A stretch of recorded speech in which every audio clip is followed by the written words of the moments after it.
Ciao imbruttiti! Questa sera siamo a Marghera. Vi ricordate il video di Mattia e i ragazzi in carrozzella che aveva espresso ai Rumatera il desiderio di buttarsi dal palco durante un loro concerto? Loro hanno accettato. Andiamo a vedere cosa è successo.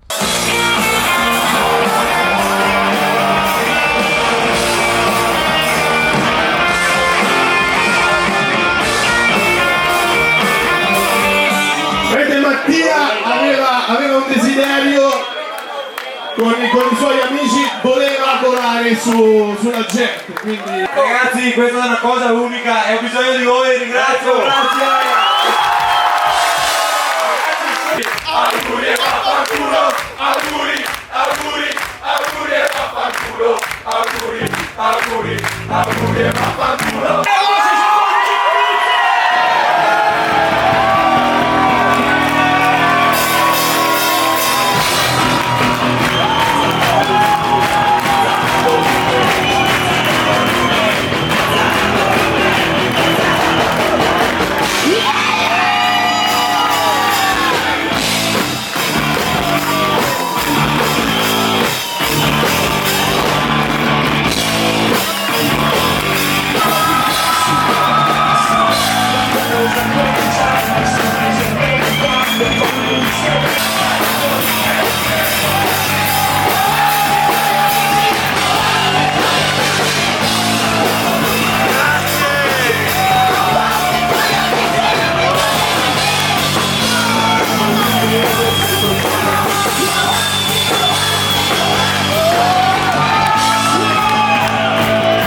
È una roba unica, non si ripeterà più sta è stata una grande grava, grazie ai miei amici, è un mio bene, grazie.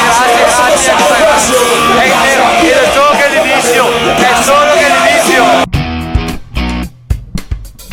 Come mai avete accettato questa cosa qua del disabile che non aveva fatto mai nessuno? Abbiamo visto il servizio che hai fatto te.